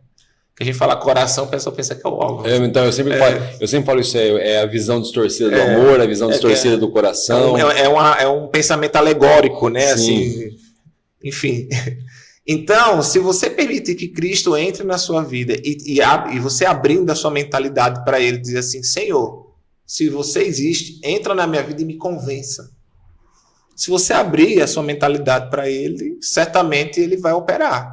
O ponto é que muitos fecham a mentalidade e outros abrem. Porque, na verdade, assim, você está com a sua rede social lá. Você está lá plantando a semente todos os dias nas suas postagens. E aí o que acontece? Como eu disse, essas pessoas que estão te seguindo, como hoje você está num mundo diferente do delas, não é por amizade. É porque, assim, cara, eu estou admirado, mas eu não tenho a coragem que ele teve. Então eu acredito que Deus, como você falou, eu atingi um patamar, que eu fiz isso, participei de um evento assim, isso, aquilo, ganhei uma relevância. Então Deus te levantou primeiro, mudou você primeiro para que você sirva de exemplo para outra pessoa. Porque quantos desses não olhava para o Riquelme na sua época ali e falava, caramba, eu queria ser como ele. Porque o Deus gosta de levantar os improváveis. Né? Os improváveis, é isso que é bacana. Então assim, o mundo pode ter me rejeitado, mas o Deus Todo-Poderoso falou comigo, mudou a minha história e me deu um novo começo, uma nova história. Como diz o Salmo 126, que aquele que estava afundado no pecado, Deus vai lá, levanta ele, coloca um novo cântico em seus lábios, oferece um novo começo, uma nova história, uma nova direção de vida. Por isso que o evangelho é sobre transformação de vida. Se você diz que conheceu Jesus e não houve mudança, irmão, alguma coisa errada aí tem. 2 Coríntios 5,17 diz que quando estamos em Cristo, nova criatura somos, eis que as coisas velhas passaram e tudo se fez novo. Todo aquele que está em Cristo Jesus vive uma novidade de vida. A evidência que você tem o Espírito de Deus na sua vida se chama fruto. E fruto envolve mudança de mentalidade e comportamento. Com certeza. Então, se alguém abandonou práticas que a Bíblia trata como pecado, e essa pessoa está renunciando e vivendo uma vida que envolve o brilho do Espírito Santo na vida da pessoa, que dá para ver isso na pessoa, que é interessante. Eu lembro que quando eu me converti, que tive a experiência lá de ter o batismo, um amigo meu lá de Natal estava trabalhando lá no salão dele na época. Ele olhou para mim e disse, nossa, Henrique, isso o quê? Você tá diferente, você tá bonito, seu olho tá brilhando, tem algo... A luz, né? E aí eu lembro que ele falou isso comigo. Aí quando esse meu amigo se converteu, foi a mesma coisa. No dia do batismo dele, eu olhava para o olhar dele, eu vi um brilho no olhar dele. Então aquele que tem o Espírito Santo em sua vida, essa pessoa transparece a Cristo. Então, dá para você discernir aqueles que estão verdadeiramente em Cristo e aqueles que não estão. É como eu costumo dizer. Às vezes, estou conversando com alguma pessoa, ela fala assim, então, fulano fez isso e isso para mim. Eu falo, é inveja. Aí ele fala, mas é inveja do quê, cara? Eu não tenho nada, eu tô apertado isso aqui. Eu falo, cara, é a luz que você carrega. Como assim? Eu falei, é a luz que você carrega. Porque você consegue identificar Cristo. Foi como você falou. Da mulher que veio profetizar para você. Se você olha no olho da pessoa, cara, você vê Cristo ali. Eu recebi uma profecia dentro de uma igreja simples, humilde, cara, a qual eu tenho um carinho muito grande por ela. Mudou a minha vida, essa igreja, essa profecia que eu recebi lá.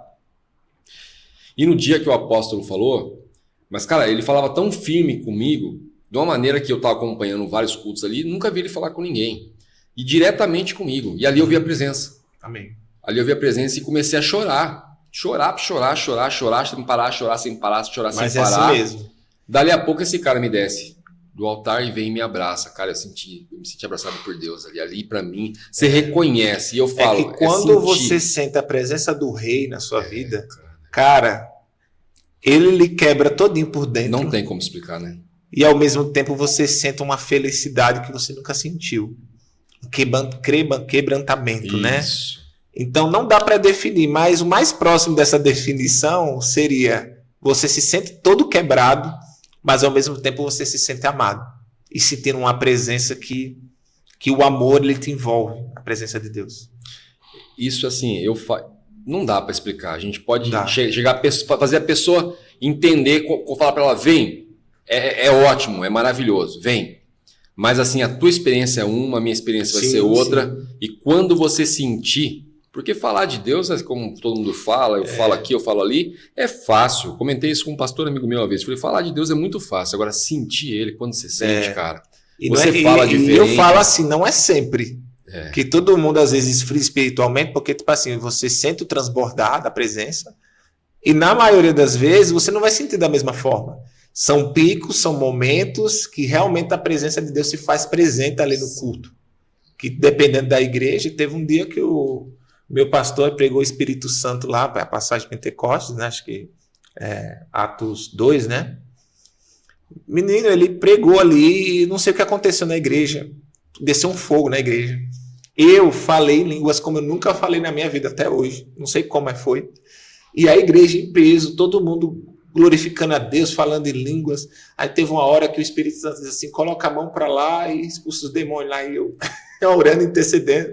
E houve um momento que expulsou os demônios também, né? Então, assim, foi um Pentecoste nesse dia na igreja. Até o irmão, que eu acho que deveria ser uma pessoa que veio visitar, estava do meu lado. Falou, nossa, irmão, bem só tá do teu lado, viu? Saiu impactado, né? Você tá comentando agora, eu me lembrei de uma coisa. Quando eu estava no meu processo eu presenciei muitos milagres antes de me converter. Sim, muitos mesmo. A qual todos eles Deus me lembrou. Era eu. E aí, quando eu estava no meu processo de me converter, eu lembro que eu tinha ido em Campinas e como ia demorar um pouco para o ônibus chegar, para eu voltar, eu decidi dar uma volta ali em Campinas. Mas uma volta assim básica, em volta da rodoviária ali. E eu me lembrei agora que você está me falando, o quê? Eu descendo na plataforma de baixo, que é onde sai os ônibus circulares que falam, né?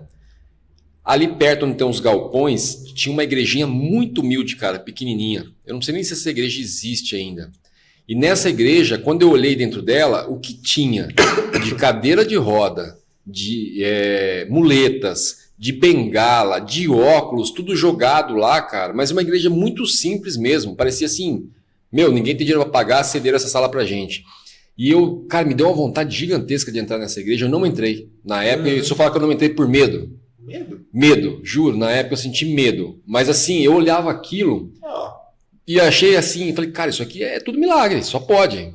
Eu sei que dependendo assim, da igreja, eles não gostam muito de usar esse termo guerra espiritual, né? Sim. Dependendo ali do presbiteriano, talvez. Não, sim, não gosta. Né? Aí existe, né? Mas o fato é, eu não sou aquele que gosta de espiritualizar tudo, mas eu tive muitas experiências também. Então, o que eu vejo é que antes de eu me converter realmente, quando alguém me dizia assim, Riquel, vamos para a igreja? Bicho do céu, me dava uma inquietação. Era como se os demônios perturbassem, assim, não vai não. O meu era quando louvavam perto de mim, cara. Eu ficava inquieto, eu dizia, eu mentia, né? Eu dizia, eu vou para casa de fulano, da próxima a gente vai. E não ia. Então, eu entendo que existe essa guerra, assim, de o diabo querer fazer você não vir para a igreja. Não, com certeza existe. Eu falo por mim, porque assim, no dia que eu entreguei minha vida para Jesus, que foi em fevereiro de 2019, cara, na mesma madrugada eu tive uma visão que eu via tipo o capeta com a cara feia olhando para mim, no dia que eu entreguei minha vida para Jesus. Biblicamente, no dia que você entrega a sua vida para Jesus, pelo menos na teologia arminio-wesleyana, que é o conceito da minha igreja, acredita na primeira e na segunda obra da graça. Que a primeira é o que? A salvação, a adoção como filho e justificação, que somos justificados para a salvação. Sim. Né? E o segundo ponto, que é o batismo com o Espírito Santo, que envolve os dons do Espírito, os frutos, né? E a capacitação do santo a entrar no processo de santidade até a inteira santificação. Bem resumido. Então, no dia que a natureza pecaminosa, adâmica, que me levaria para a condenação, foi apagada na minha vida, no dia que eu entreguei minha vida para Jesus, porque de cara eu tive a visão do capeta olhar para mim com a cara feia, com aquela expressão assim, perdeu o Playboy, né? Tipo, Não acredito. perdi um, pô, né? Então eu tive essa visão, bicho, e não foi de graça, eu não assisti filme de terror para depois Não, descer. com certeza não. A gente sabe que E não. aí, 4 dias antes do meu batismo, eu passei várias tribulações até o dia do meu batismo, e acontece isso. Eu já vi gente que ficou doente, até no dia, assim, para poder me batizar, né? E aí eu tive uma visão. Eu tenho muitos sonhos e visões. Eu não falo tanto porque, às vezes... Causa um certo preconceito, a pessoa... achar que você que não quer pregar Bíblia e só quer pregar experiência. Eu prego mais Bíblia, mas aqui eu acho que está sendo a primeira vez assim que eu estou abrindo mais essas questões de experiência, né?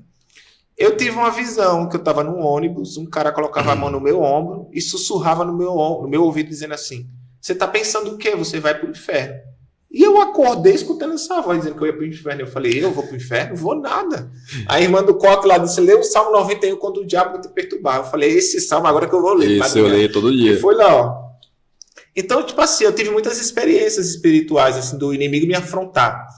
E uma coisa interessante que o pastor Lamartine Pozella uma vez falou, ele disse que teve uma experiência de ver o próprio Lúcifer, né, configurado na frente dele. Sim, o Vinícius Girassetti disse que o Satanás tentou enforcar ele, né? Então, a experiência dele foi essa.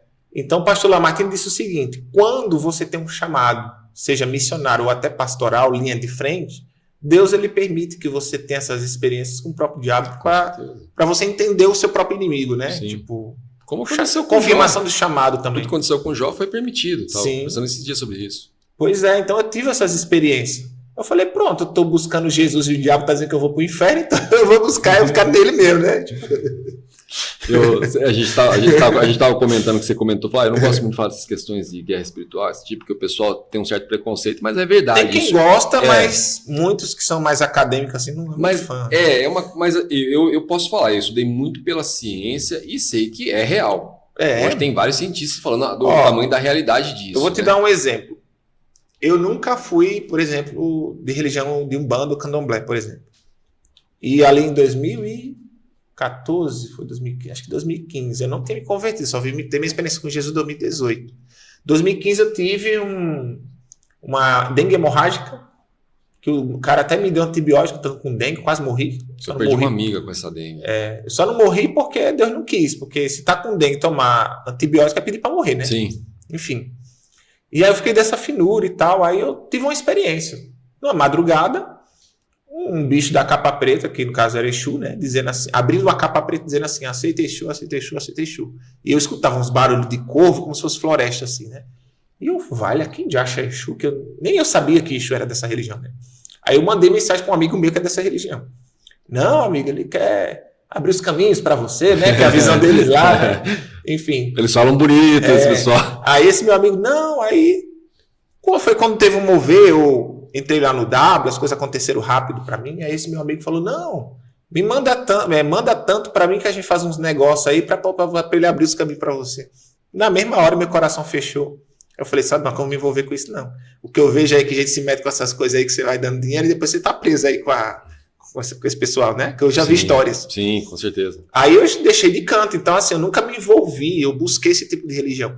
Mas eu tive experiência dessa entidade, na visão dessa religião, falar comigo e colocando o nome dele pra mim.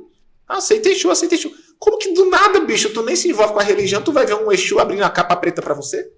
Querendo se revelar a você? Por quê? Em 2010 eu recebi a palavra que eu tive chamado. O diabo muitas vezes vai querer seduzir aquele teu chamado de Deus, a riqueza, a prosperidade, a fama, para desviar do chamado. Meu coração, embora que eu quisesse ter oportunidades, mas eu nunca fui vendido ao ponto de eu buscar uma religião, uma entidade ou alguma coisa para fazer eu ser alguém. Eu sempre tive a dignidade do trabalho, eu sempre gostei de trabalhar e me dedicar para conquistar o que eu queria. Então, eu desde pequeno tenho essas experiências de ver essas coisas. Eu já sonhei com uma amiga do meu trabalho, dessa finura cheia de mancha preta pelo corpo. No outro dia, ela veio anunciar no salão que estava com câncer. Caramba. E eu sonhei, bicho. Como que eu sonho com a coisa e acontece? Eu era bastante... Eu tinha mais alerta, sabe? Daquele lugar que você entra no ambiente, sai daí. Uhum. Tipo assim, eu já quase, na verdade, eu dei de cara com 2 assaltantes que estavam assaltando um banco uma vez. Eu lembro que a gente foi cortar um caminho, que era uma festa que a gente estava fazendo. Sim. Eu trabalhava com festa de música eletrônica, a gente ia fazer uma festa. E na hora, ao invés de entrar pela frente, a gente foi entrar pelo fundo, por um terreno vazio. E quando eu pus a mão no portão, a gente ia passar por uma brecha do muro. Algo me tocou e falou, não entra. Aí eu segurei, o meu amigo que estava comigo e falei, não entra. Ele falou, por quê? Eu falei, não sei, cara. Falei, alguma coisa dizendo para não entrar. Eu falei, você tá louco? Vamos entrar. Eu falei, não entra, cara. Aí ele falou, não, eu vou entrar. Aí de novo eu ouvi, não entra. Aí eu puxei o portão, segurei e falei, eu vou entrar, deixa eu entrar. Aí eu vi o vulto passando. 2 pessoas passando. Falei, cara, tem alguém roubando as nossas coisas, que era o equipamento de festa, tudo que a gente ia usar. Ele falou, eu vou entrar por aqui, por esse portão correndo, você dá a volta pelo quarteirão, porque se ele pular em um muro, você vai vir eles do outro lado. Eu falei, tá ótimo. Ele entrou realmente correndo. Eu saí pelo outro lado, né, do quarteirão, não vi as pessoas, vi 2 pessoas andando normal, que deduzo que eram elas, mas estavam andando normal, eu não ia abordar 2 pessoas andando normal. Sim. E voltei. Quando eu voltei pro barracão, ele chegou lá e falou, cara, realmente tinha 2 pessoas aqui, porque eles pularam um muro na hora que eu cheguei. Só que eles não mexeram em nada nosso. Sim. Eu falei, nossa, que estranho. Olhamos as coisas. Ele falou, não mexeu em nada. Eu falei, vamos fazer o seguinte, vamos dormir hoje aqui no barracão, né? E amanhã cedo a gente pega e traz um cachorro pra cá e deixa o cachorro aqui até o dia da festa, que se ele não sabe, acho que a gente tava na quarta-feira já. Perfeito. A gente dormiu no barracão, quando a gente acorda no outro dia, a rua lotada de polícia, de viatura, mas lotado. Sim. Eu paro pra pessoa que tá lá, o pessoal tudo curioso, né? Falei, o que tá acontecendo? Ele falou, então, tentaram assaltar o banco aqui ontem. Falei, como assim?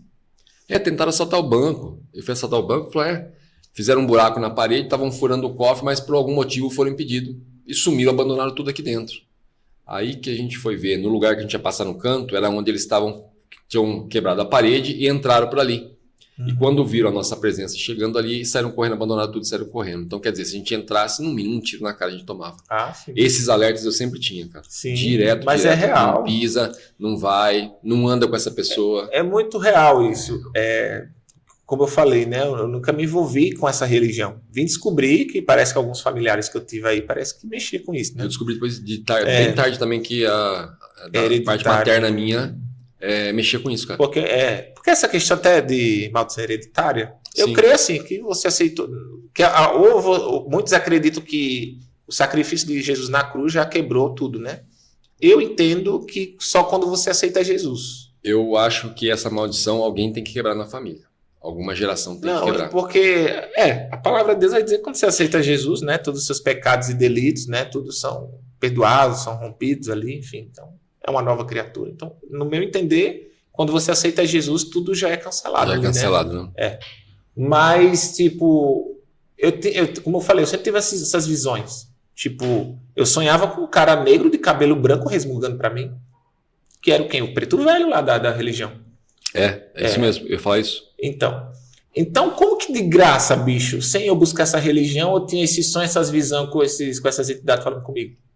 Depois de tudo, de lá de trás, que foi com o início do chamado, que a mulher falou que eu tinha. Então, o diabo, ele sempre vai tentar pegar os que Deus tem um chamado, um propósito até específico, para tentar corromper o coração da pessoa. Porque, se eu posso buscar, por exemplo, o Exu lá para poder ser famoso, é o que a maioria dos famosos faz aí.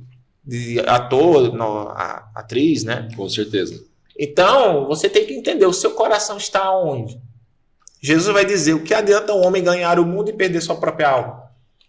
Se você entender o mínimo do evangelho, é saber que a gente está em condenação, todo mundo. E Jesus não precisa condenar o que já está condenado. A intenção de Jesus é salvar.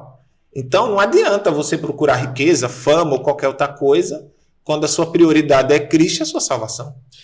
Diz que o inimigo não tem como saber o propósito de Deus para você, mas ele vê a movimentação do mundo espiritual, né? Eu ouço Por muito isso que as guerras vêm Eu ouço muito falar sobre isso. Rodrigo Silva, uma pessoa que eu admiro muito, um dia eu vi ele falando, nesse exato momento, estava num podcast, ele falou, nesse exato momento, o bem e o mal tá lutando, guerreando para tentar, para criar a nossa vida. Ele falou, isso é uma guerra constante, sempre vai ter. Eu tenho essa percepção. Porque no tempo que eu estava mal e de alguma forma eu estava buscando a Deus, e foi nessa experiência aí tudo, teve uma madrugada que eu acordei e eu via tipo uma luz branca do meu lado. Quando eu esticar os olhos para ver mesmo acordando, eu senti como se algo pesasse a mão assim e fizesse meu olho fechar de novo. Tipo assim, que eu não poderia ver o que era aquilo, né? Aham. E eu não duvido que poderia ser um anjo, ou coisa assim do tipo, né? Então o mundo espiritual, ele é real. É real. Tanto do bem como do mal. Com certeza. Isso é muito real, cara. E o pessoal brinca com isso. Brinca. Eu lembro, assim, comentando agora, É. o inimigo ele é muito astuto, né? O inimigo ele se inova a cada ano. Eu lembro eu pequeno rindo das nossas avós que falavam que viram mula sem cabeça, que eu vi não sei o quê, que eu vi isso no meio do pasto. O pessoal de sítio Você via não muito viu isso. lá o Cláudio Duarte, uma pessoa fazendo imitação lá? Que lugar quente? O inferno existe, é? Aí ele falou, não, para estar aqui não precisa não acreditar aqui não, basta não acreditar nele para estar aqui, né? Tipo... Então, assim, a gente tirava muito sarro dos nossos avós, só que era a maneira que o inimigo assustava eles naquela época, né? E hoje, na verdade, o inimigo até, muitas pessoas falam assim, né? Ele é muito estratégico. As pessoas falam assim, eu não acredito. Eu falei, é o que ele mais quer, cara. Você acredita que ele não existe. Porque assim, o inimigo viu o que na igreja? A falta de conhecimento e de sabedoria de muita gente da igreja saber se posicionar nesses assuntos. Sim. Aí você pega aquelas irmãs que mal conheceu a pessoa hoje, já está condenando a pessoa para o inferno pelo fato da pessoa ser um travesti, ou um gay, ou sei lá o quê, pela aparência, né? Ou dizer que é um demônio, ou a pessoa que é de outra religião, que envolve ali entidades. Sendo que a palavra Mateus 5,13 fala que vós sois o sal da terra e a luz do mundo, né? Devemos refletir a pessoa de Cristo às pessoas. Não fomos chamados a ser mel, que adoça, não. É o sal, aquilo que salga, que dá gosto, dá tempero, que preserva a carne que está em petrificação, né? De ficar podre. Então, a gente como cristão é chamado a transmitir o evangelho. Então, você pega aquelas irmãs que acaba transparecendo que é religiosa, né? Que não tem sabedoria, vê uma pessoa um pouco diferente, já condena a pessoa para o inferno, ou a pessoa tem um jeito que lembrou um demônio, alguma coisa, e já espiritualiza tudo, e grita, ou enfim, perde o controle da situação. Cara, a gente não deve ser assim, porque isso traz um mau testemunho para o evangelho, porque as pessoas vão achar que a gente é meio bitolado, que espiritualiza tudo, e que as pessoas têm resistência a acreditar nisso, né? Tem, sim. Por exemplo, eu estava um dia do carro, aí eu peguei o Uber, né? O cara dava pra ver que ele era de um bando dessas religiões assim. A música que ele tava escutando lá, né? Aí eu pensei, eu falei, Senhor, o que eu vou falar pra ele? Eu queria poder, né, entrar no assunto ali. Cara, eu não sei se é Deus que provou isso ou foi minha loucura, mas aí o dia tava quente, eu olhei pra ele e disse assim, cara, tá quente hoje, né? Ele falou, pois é. Aí eu olhei pra ele e saiu da minha boca, assim, não sei porquê. Se aqui tá quente, imagina o inferno. Cara, o cara lá, ele começou a rir, ele começou a dar risada dentro do carro, aí ele disse assim, então eu sou o primeiro a ir pra lá, né? Eu falei, oi, tu quer ir pro inferno, né? Aí começou a descontrair numa conversa lá, então foi de boa. E aí ele falou, não, eu sou da Umbanda e tava com o anel também da maçonaria lá, que também acho que era dos dois. Aí a gente começou a conversar. Aí chegou num momento que ele, talvez querendo me assustar ou achar que eu fosse aquele religioso que ia ficar meio, né? Ele me assustou e pegou na minha perna assim, no carro, assim, virando, né? E aí eu fiquei na minha, normal, tipo. Pegou lá e começou a conversar, falei da minha experiência com Jesus, né? Fui respeitoso, não condenei, não fiz nada, a gente só discutiu e deu testemunho de Jesus ali. Cara, foi saudável a conversa, dei meu testemunho para ele, e no final ele me deixou em casa lá, foi embora e foi tudo saudável. Agora imagina se eu tivesse me assustado, gritado ou chamado o homem, sei lá, de demônio ou sei lá o quê. Não, com certeza. Ia ser um negócio complicado. Então, às vezes, os cristãos acabam caindo desse laço do inimigo. Porque o inimigo ele quer desconstruir o cristão e fazer até ele errar da forma que deve se expressar. Ele quer tirar seu foco. Ele quer tirar seu foco. Mas, na verdade, assim, por você estar na graça, sim, ali, quando você já entrou no carro dele, ele já sabia a luz que você carregava. Então, e o inimigo avisa onde ele pode mexer, onde ele não pode mexer, entendeu?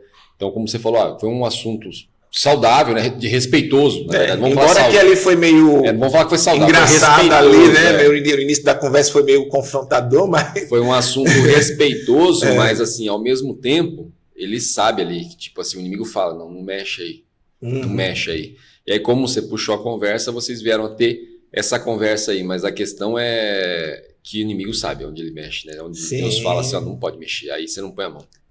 Eu vi até esses dias um testemunho, acho que deve ter visto também, hoje ele é pastor, mas é um ex-bruxo, Ele falando sobre um amigo dele, ex-bruxo, que estava estudando durante 1 ano para fazer um... Diga para mim, por favor, meu horário de oração. Aí ele estava falando que um amigo dele estava fazendo um estudo de 1 ano já para fazer um ritual, né? E estava certo do tal dia eles se encontrarem todo mundo num certo lugar, todo mundo, digo, ele e os demônios, para que eles fizessem completar esse ritual. E ele chegou, nenhum dos demônios apareceram. Nenhum. E ele ficou pensando, mas como assim, né? Eu tô esse tempo todo me preparando, estudando, fazendo isso, fazendo aquilo, sacrifício, o que seja. E como assim não apareceu? Aí disse que um demônio apareceu. E pegou e falou para ele. Falou, pode abortar a missão. Ele falou, não, eu estudei 1 ano para isso, eu estou há muito tempo me dedicando a isso, de maneira alguma. O demônio falou, pode abortar. Ele falou, não. Ele falou, então você vai fazer sozinho e não vai adiantar nada. Ele falou, mas por que eu não vou ter que abortar? Ele falou, ó, tá vendo aquela casinha simples, lá em cima, lá naquele morro ali, ó? Ele falou, sim, tô vendo. Ele falou, então, lá em cima tem uma senhora com as mãos para o alto. Enquanto essa senhora não abaixar a mão, a gente não vai conseguir nada. Então, quer dizer, até como eu comentei com a Cris esses dias, mais são os que estão conosco do que estão com eles. E era a famosa tiazinha do coque, né, cara? Ninguém sabe do poder da oração dessas tiazinhas. Eu tava falando esses dias, né? A gente tá vivendo a geração que tá se acabando, essa geração de irmã do coque. Porque o pessoal hoje em dia não tem mais esse contexto de guerra espiritual, assim, de lidar com essas situações de orar, interceder, entrar em guerra, expulsar demônio, qualquer outra coisa. Hoje em dia a gente vê uma igreja um pouco despreparada em relação a isso. Com certeza, bastante, cara. Hoje a gente tá vendo pastor ser envergonhado, né? A gente vê pastor que vai expulsar demônio e o demônio envergonha ele. Já vi situações assim. Já vi muita situação assim. Eu lembro que uma vez eu tava numa igreja e tava tendo um culto lá, qual o pastor era bem agressivo, né? Na forma de falar assim, aquela fé agressiva e falando. Na hora de ir embora, tô indo embora eu e minha esposa comentou assim, nossa, foi forte a pregação hoje, né? Eu falei, foi.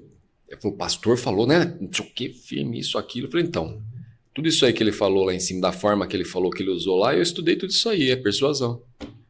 Ele estava simplesmente só, entendeu? Então, eu acho que assim, a gente não pode se iludir com tudo. Porque isso estimula as emoções, né? Sim, com certeza. Por isso que a palavra é simples. Você prega a palavra, explica a palavra.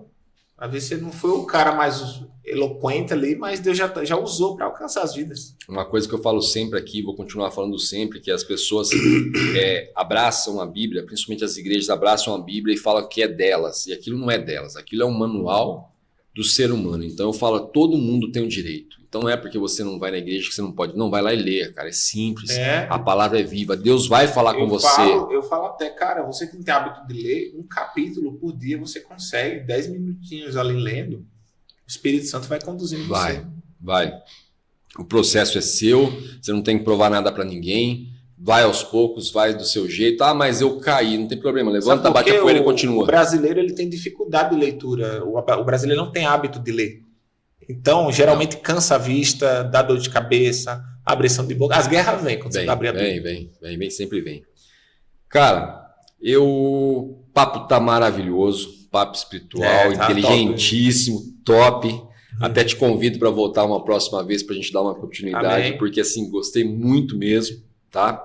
Eu vou só falar dos nossos patrocinadores. Sim. E aí a gente vai dar uma continuidade aqui, que eu não vou te liberar tão cedo aqui não, calma aí. Nossos patrocinadores, pessoal da equipe On Track Premium, tá acompanhando a gente desde o primeiro tijolinho aí, parceiros nossos, firme nessa luta, nessa guerra, trazendo testemunhos maravilhosos aqui e assim por diante. Pessoal da Red Meat, tá? Pessoal da Red Meat vindo com inovação aí para a cidade de Arthur Nogueira e região, tá? Tá vindo com inovação aí, o pessoal do ramo de carnes, tá? Um negócio bem bacana. Agradecer esse pessoal aí, a nossa equipe Laus Deu sempre trazendo o melhor pra gente aqui, e estamos aqui com o nosso convidado. Riquelme, vou pedir para você, como eu peço para todos, tira uma palavra, dê a sua visão pra gente. Uma palavra.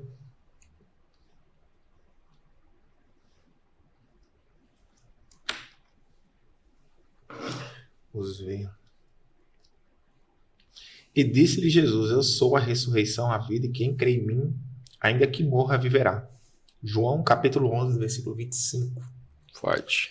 Jesus é o caminho, a verdade e a vida, né? Ninguém vê ao Pai senão por ele, como diz a palavra. E o ponto central é que a gente deve refletir é que assim, quando eu não me preocupo em entender o que é o pecado, o porquê que Jesus morreu em morte de cruz, por que ele pagou algo que seria meu, mas ele que deu ali a minha carta de alforria, né? Como Sim. antigamente. Então eu preciso procurar compreender, ter esse temor, porque pensa, se Jesus morreu por mim, pagou o alto preço, sofreu do que ele passou ali, né? Com as marcas, tudo que ele passou ali, humilhação. O mínimo da coerência como cristão é eu ter o temor de buscar a palavra. Buscar entender o porquê ele fez isso por mim e o que eu devo fazer por ele. Ou melhor, para ele, né? Com certeza. Então, é isso, porque quando diz aqui, aquele que morrer ainda viverá, é que se você morrer em Cristo, você ganhou a vida eterna. Agora, se você ainda não tem Jesus na sua vida, esse é o grande problema. Porque já nascemos mortos espiritualmente, entre pecados e delitos. E se eu parto desse mundo sem Jesus, eu vou da primeira morte para a segunda morte, que é a morte eterna. Por isso que em João Jesus vai dizer, eu não vim para condenar, eu vim salvar aquilo que estava perdido. Como que Jesus vai condenar o que já está condenado? Com certeza. Então, o nosso ponto central é ter uma vida em Cristo Jesus, porque ainda que eu morra nesse momento, eu sei que eu estou salvo e na vida eterna ao lado dele. Gente, papo maravilhoso com o Riquelme. Queria agradecer demais por você me presentear, em dispor o seu tempo e vir aqui trazer seu conhecimento para a gente, dividir o seu conhecimento com a gente. Maravilhoso mesmo. Convidado para voltar outras vezes, porque é um assunto extenso. Gostei muito de conversar aí. Quem sabe na próxima eu já venho com a... Tá pertinho, pode vir. Tá pertinho aqui. Trazer o nosso testemunho de como Deus nos juntou aí. Amém, cara. Então, assim, só agradecer mesmo, tá, cara? Gratidão mesmo. E volte mais vezes, com certeza, tá convidado. Amém. Galera, deixar um beijão para todos aí. Paz e prosperidade. Valeu! Diante do trono, Senhor, quero levar meu sacrifício de louvor, as minhas mãos levantar.